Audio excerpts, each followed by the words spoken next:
প্রতিষ্ঠানের শিরোনামে জানাচ্ছিলাম ফিলিস্তিনের নিপীড়িত মানুষের পাশে দাঁড়ানো বাংলাদেশের গর্জন শুনল বিশ্ব।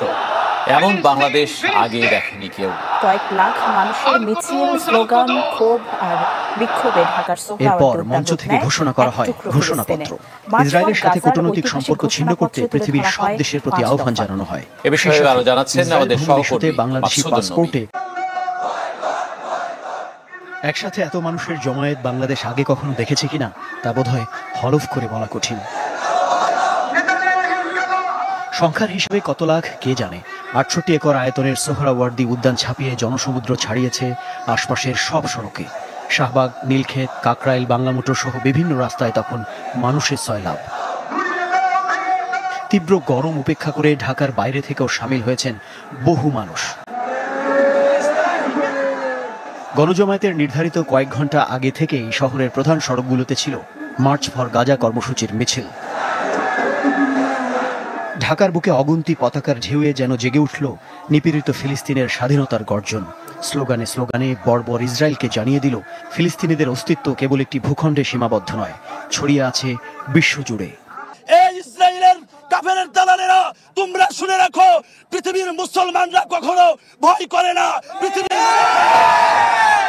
আমরা আমাদের বুকের শেষ রক্তবিন্দু আমরা আমাদের জীবন দিতে দ্বিতীয়বার ভাববো না। আমরা মনে করি যে কোনো স্বার্থের উদ্যোগে ওআইসি এবং জাতিসংঘকে এখন ফিলিস্তিনের পাশে দাঁড়াতে হবে। আমরা তো ওই দেশে যেতে পারছি না, তাই আমাদের দেশে যতটুকু সামর্থ্য আমরা প্রতিবাদ করতেছি। গাজাবাসীর প্রতি সংহতি জানানোর এই মিছিলে সামিল হয় দেশের সব রাজনৈতিক দল, ধর্মীয়, সামাজিক, সাংস্কৃতিক সংগঠন ও প্রতিষ্ঠানের প্রতিনিধিরা। দূর দেশের নিপীড়িত মানুষের পাশে দাঁড়ানোর আহ্বান তারা ছড়িয়ে দিলেন লাখো জনতার মাঝে।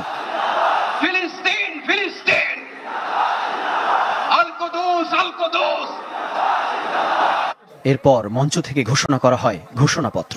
ইসরায়েলের সাথে কূটনৈতিক সম্পর্ক ছিন্ন করতে পৃথিবীর সব দেশের প্রতি আহ্বান জানানো হয়। সেই সাথে ইসরায়েল ভ্রমণ ইস্যুতে বাংলাদেশি পাসপোর্টে আগের শর্ত ফিরিয়ে আনার দাবিও ছিল ঘোষণাপত্রে।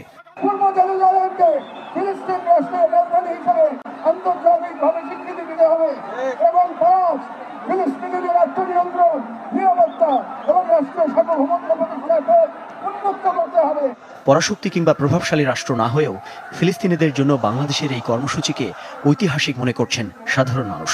আক্ষরিক অর্থে এটি হয়তো সরাসরি প্রভাব ফেলবে না, তবে তাদের প্রবল বিশ্বাস সেই দিন খুবই সন্নিকটে যখন মানবীয় মূল্যবোধ সম্পন্ন শতকোটি মানুষের প্রতিরোধে পর্যুদস্ত হবে ইসরায়েলি বর্বরতা।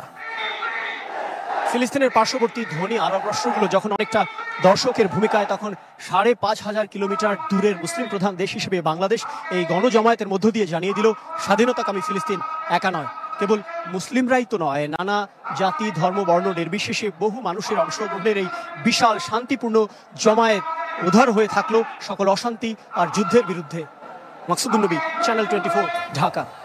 গাজার রক্ত প্রবাহে আমরা লজ্জিত হওয়ার আগেই গাজার পাশে দাঁড়ানোই উম্মার জন্য সম্মানের একমাত্র পথ। আমরা মুসলিম বিশ্বের সরকার ও ওআইসির মতো মুসলিম উম্মার প্রতিনিধিত্বকারী সংগঠনগুলোর নিকট দৃঢ়ভাবে আহ্বান জানাই, এক, ইসরায়েলের সাথে অর্থনৈতিক, সামরিক ও কূটনৈতিক সকল সম্পর্ক অবিলম্বে ছিন্ন করতে হবে। পাঠ্য বই ও শিক্ষানীতিতে আল আকসা, ফিলিস্তিন এবং মুসলিমদের সংগ্রামী ইতিহাসকে অন্তর্ভুক্ত করতে হবে। কাল আমাদের সন্তানেরা হয়তো এমন এক বাংলাদেশ পাবে যেখানে হিন্দুত্ববাদ ও জায়নবাদ একত্রে নতুন গাজা তৈরি করবে। গাজা আমাদের জন্য এক আয়না, যেখানে আমরা দেখতে পাই কিভাবে বিশ্বাসী হওয়া মানে কেবল বেঁচে থাকা নয়, সংগ্রামে দৃঢ় থাকা। আমরা সকলে স্বতঃস্ফূর্ত ভাবে বয়কট করব প্রত্যেক সেই পণ্য, কোম্পানি ও শক্তিকে যারা ইসরায়েলের দখলদারিত্ব টিকিয়ে রাখে। দুই, আল্লাহর নামে শুরু করছে, যিনি পরাক্রমশীল, পরাক্রমশালী, যিনি ন্যায় বিচার প্রতিষ্ঠাকারী, যিনি মজলুমের পাশে থাকেন আর জালিমের পরিণতি নির্ধারণ করেন। আজ আমরা বাংলাদেশের জনতা যারা জুলুমের ইতিহাস জানি, প্রতিবাদের চেতনা ধারণ করি, সমবেত হয়েছি গাজার মৃত্যু ভয়হীন জনগণের পাশে দাঁড়াতে। আজকের এই সমাবেশ কেবল প্রতিবাদ নয়, এটি ইতিহাসের সামনে দেওয়া আমাদের জবাব, একটি অঙ্গীকার, একটি শপথ। এই পদযাত্রা ও গণজমায়েত থেকে আজ আমরা ৪টি স্তরে আমাদের দাবি সহ উপস্থাপন করব। আমাদের প্রথম দাবিগুলো জাতিসংঘ আন্তর্জাতিক সম্প্রদায়ের প্রতি, যেহেতু জাতিসংঘ আন্তর্জাতিক সম্প্রদায় সকল জাতির অধিকার রক্ষার, দখলদারিত্ব, গণহত্যা রোধের সংকল্প প্রকাশ করে, এবং আমরা দেখেছি গাজায় প্রতিদিন যে রক্তপাত, যে ধ্বংস চলছে, তা কোনো একক সরকারের ব্যর্থতা নয়, বরং এটি একটি আন্তর্জাতিক ব্যর্থতার ফল। এবং এই ব্যর্থতা শুধু নীরবতার মধ্যেই সীমাবদ্ধ নয়, বরং পশ্চিমা শক্তি বলয়ের অনেক রাষ্ট্র সরাসরি দখলদার ইসরায়েলকে অস্ত্র, অর্থ ও কূটনৈতিক সহায়তা দিয়ে এই গণহত্যাকে দীর্ঘস্থায়ী করেছে। এবং এই বিশ্ব ব্যবস্থা দখলদার ইসরায়েলকে প্রশ্নবিদ্ধ না করে বরং রক্ষা করার প্রতিযোগিতায় নেমেছে। সেহেতু আমরা জাতিসংঘ ও আন্তর্জাতিক সম্প্রদায়ের প্রতি জোরালো দাবি জানাচ্ছি: 1. জায়নবাদী ইসরায়েলের গণহত্যার বিচার আন্তর্জাতিক আদালতে নিশ্চিত করতে হবে। 2. যুদ্ধবিরতি নয়, গণহত্যা বন্ধে কার্যকর ও সম্মিলিত পদক্ষেপ গ্রহণ করতে হবে। 3. 1967 সালে পূর্ববর্তী ভূমি ফিরিয়ে দেওয়ার জন্য বাধ্যবাধকতা তৈরি করতে হবে। 4. পূর্ব জেরুজালেমকে ফিলিস্তিন রাষ্ট্রের রাজধানী হিসেবে আন্তর্জাতিকভাবে স্বীকৃতি দিতে হবে। এবং 5. ফিলিস্তিনিদের আত্মনিয়ন্ত্রণ, নিরাপত্তা এবং রাষ্ট্রীয় সার্বভৌমত্ব প্রতিষ্ঠার পথ উন্মুক্ত করতে হবে। কারণ এই মুহূর্তে বিশ্ব ব্যবস্থা যে ন্যায়ের মুখোশ পড়ে আছে, গাজার ধ্বংসস্তূপে সেই মুখোশ খসে পড়েছে। আমাদের দ্বিতীয় দাবিগুলো মুসলিম উম্মাহ নেতৃবৃন্দের প্রতি। যেহেতু আমরা বিশ্বাস করি ফিলিস্তিন কেবল একটি ভূখণ্ড নয়, এটি মুসলিম উম্মাহর আত্মপরিচয়ের অংশ, এবং গাজা এখন কেবল একটি যুদ্ধবিধ্বস্ত শহর নয়, এটি আমাদের সম্মিলিত ব্যর্থতার বেদনাদায়ক প্রতিচ্ছবি। এবং উম্মাহর প্রতিটি সদস্য, প্রতিটি রাষ্ট্র এবং প্রতিটি নেতৃত্বের উপর অর্পিত সেই আমানত যে আল্লাহ প্রদত্ত ভ্রাতৃত্ব ও দায়িত্বের সূত্রে আবদ্ধ। এবং ইসরায়েল একটি অবৈধ, দখলদার, গণহত্যাকারী রাষ্ট্র, যা মুসলিমদের প্রথম কিবলা ও একটা পুরো জনগোষ্ঠীর অস্তিত্ব নিশ্চিহ্ন করতে সর্বশক্তি নিয়োগ করেছে। এবং ভারতের হিন্দুত্ববাদ আজ এই অঞ্চলে জায়নবাদী প্রকল্পের প্রতিনিধিতে পরিণত হয়েছে, মুসলমানদের বিরুদ্ধে সুপরিকল্পিত দমন নির্যাতন চালিয়ে যাচ্ছে। এবং ভারতের সম্প্রতি ওয়াকফ সম্পত্তি আইনে হস্তক্ষেপের মাধ্যমে মুসলিমদের ধর্মীয় ঐতিহাসিক অধিকার ধারণ করা হয়েছে, যা উম্মার জন্য একটি স্পষ্ট সতর্কবার্তা। সেহেতু আমরা মুসলিম বিশ্বের সরকার ও ওআইসির মতো মুসলিম উম্মার প্রতিনিধিত্বকারী সংগঠনগুলোর নিকট দৃঢ়ভাবে আহ্বান জানাই: 1. ইসরায়েলের সাথে অর্থনৈতিক, সামরিক ও কূটনৈতিক সকল সম্পর্ক অবিলম্বে ছিন্ন করতে হবে। 2. জায়নবাদী রাষ্ট্রের বিরুদ্ধে বাণিজ্যিক অবরোধ ও নিষেধাজ্ঞা আরোপ করতে হবে। 3. গাজার মুসলিম জনগণের পাশে চিকিৎসা, খাদ্য, আবাসন ও প্রতিরক্ষা সহযোগিতা সহ সর্বাত্মক সহযোগিতা নিয়ে দাঁড়াতে হবে। 4. আন্তর্জাতিক পর্যায়ে ইসরায়েলকে একঘরে করতে সক্রিয় কূটনৈতিক অভিযান শুরু করতে হবে। এবং 5. জায়নবাদের দোসর ভারতের হিন্দুত্ববাদী শাসনের অধীনে মুসলিমদের অধিকার হরণ, বিশেষ করে ওয়াকফ আইনে হস্তক্ষেপের মতো রাষ্ট্রীয় আগ্রাসনের বিরুদ্ধে ওআইসি ও মুসলিম রাষ্ট্রগুলোকে দৃঢ় প্রতিবাদ ও কার্যকর কূটনৈতিক অবস্থান নিতে হবে। কারণ গাজার রক্ত প্রবাহে আমরা লজ্জিত হওয়ার আগেই গাজার পাশে দাঁড়ানোই উম্মার জন্য সম্মানের একমাত্র পথ। এবং যে নেতৃত্ব আজ নীরব, কাল ইতিহাসের কাঠগড়ায় দাঁড়াতে বাধ্য হবে।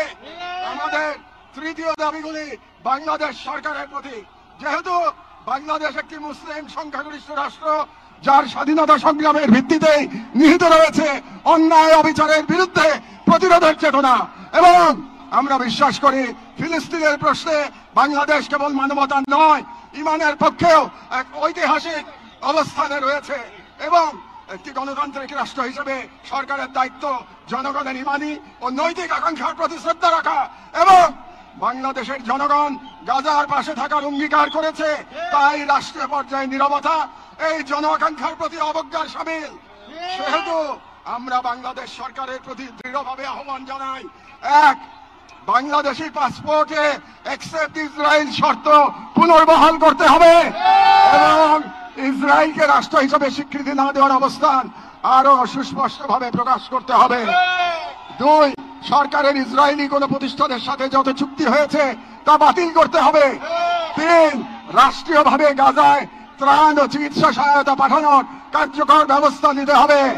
4, জায়নবাদের দোসর ভারতের হিন্দুত্ববাদী সরকারের অধীনে মুসলিম ও অন্যান্য সংখ্যালঘুদের উপর চলমান নির্যাতনের বিরুদ্ধে রাষ্ট্রীয়ভাবে প্রতিবাদ জানাতে হবে।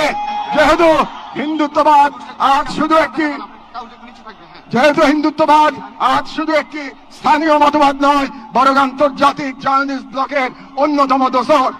6, পাঠ্য বই ও শিক্ষানীতিতে আল আকসা, ফিলিস্তিন এবং মুসলিমদের সংগ্রামী ইতিহাসকে অন্তর্ভুক্ত করতে হবে, যাতে ভবিষ্যৎ মুসলিম প্রজন্ম নিজেদের ইতিহাস, ঐতিহ্য ও আত্মপরিচয় নিয়ে গড়ে ওঠে। কারণ রাষ্ট্র কেবল সীমানা নয়, রাষ্ট্র এক আমানত, আর এই আমানত রক্ষা করতে না পারলে ইতিহাস আমাদের ক্ষমা করবে না। আমাদের সর্বশেষ দাবিগুলো নিজেদের প্রতি, যা মূলত একটি অঙ্গীকার দেওয়া। যেহেতু আমরা বিশ্বাস করি আল কুদস কেবল একটি শহর নয়, এটি ঈমানের অংশ, এবং আমরা জানি বাইতুল মুকাদ্দাসের মুক্তি অন্য কারো হাতে নয়, আমাদেরই কোনো প্রজন্মের হাতে তা লেখা হবে। এবং আমরা বুঝি জাহানবাদের প্রতিষ্ঠা মূলত আমাদের নিজেদের আত্মবিস্মৃতির ফল, এবং আজ যদি আমরা প্রস্তুত না হই, তাহলে আল্লাহ না করুন কাল আমাদের সন্তানেরা হয়তো এমন এক বাংলাদেশ পাবে যেখানে হিন্দুত্ববাদ ও জাহানবাদ একত্রে নতুন গাজা তৈরি করবে। এবং গাজা আমাদের জন্য এক আয়না, যেখানে আমরা দেখতে পাই কিভাবে বিশ্বাসী হওয়া মানে কেবল বেঁচে থাকা নয়, সংগ্রামে দৃঢ় থাকা। সেহেতু আমরা এই মাটির মানুষ, এই মুসলিম ভূখণ্ডের নাগরিক, এই কওমের সন্তান এবং সর্বোপরি মুসলিম উম্মার সদস্য একটি অঙ্গীকার করছি। 1, আমরা সকলে স্বতঃস্ফূর্তভাবে বয়কট করব প্রত্যেক সেই পণ্য, কোম্পানি ও শক্তিকে যারা ইসরায়েলের দখলদারিত্ব টিকিয়ে রাখে। 2, আমরা আমাদের সমাজ এবং ভবিষ্যৎ প্রজন্মকে প্রস্তুত করব যারা ইসলাম ও মুসলিম উম্মার সকল প্রতীক ও নিদর্শনকে সংরক্ষণ ও পুনরুদ্ধার করবে ইনশাআল্লাহ।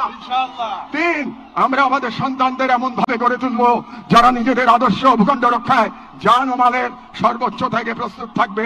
4, আমরা বিভাজিত হব না, কারণ আমরা জানি বিভক্ত জনগণকে দখল করতে দেরি হয় না। আমরা ঐক্যবদ্ধ থাকবো যাতে এই বাংলাদেশ কখনো কোনো হিন্দুত্ববাদী প্রকল্পের পরবর্তী গাজায় পরিণত না হয়।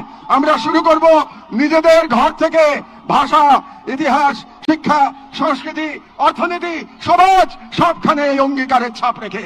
আমরা মনে রাখবো গাজার শহীদরা কেবল আমাদের দোয়া চান না, তারা আমাদের প্রস্তুতি চান।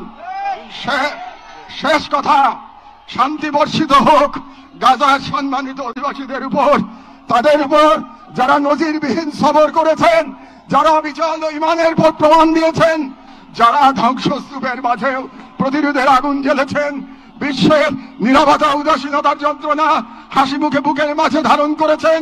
শান্তি বর্ষিত হোক তাদের প্রতি যারা নাম রেখে গেছেন ইজ্জতের খতিয়ানে। শান্তি বর্ষিত হোক হিন্দ রাজব, রিম এবং ফাদি আবু সালেহ সহ সকল শহীদদের উপর, যাদের রক্ত দ্বারা গাজার পবিত্র ভূমি আরো পবিত্র হয়েছে, যাদের চোখে ছিল প্রতিরোধের অগ্নিশিখা। শান্তি বর্ষিত হোক বাইতুল মুকাদ্দাসের গর্বিত অধিবাসীদের উপর, যাদের হৃদয়ে এখনো ধ্বনিত হয় আল কুদস লানা, আল কুদস আমাদের।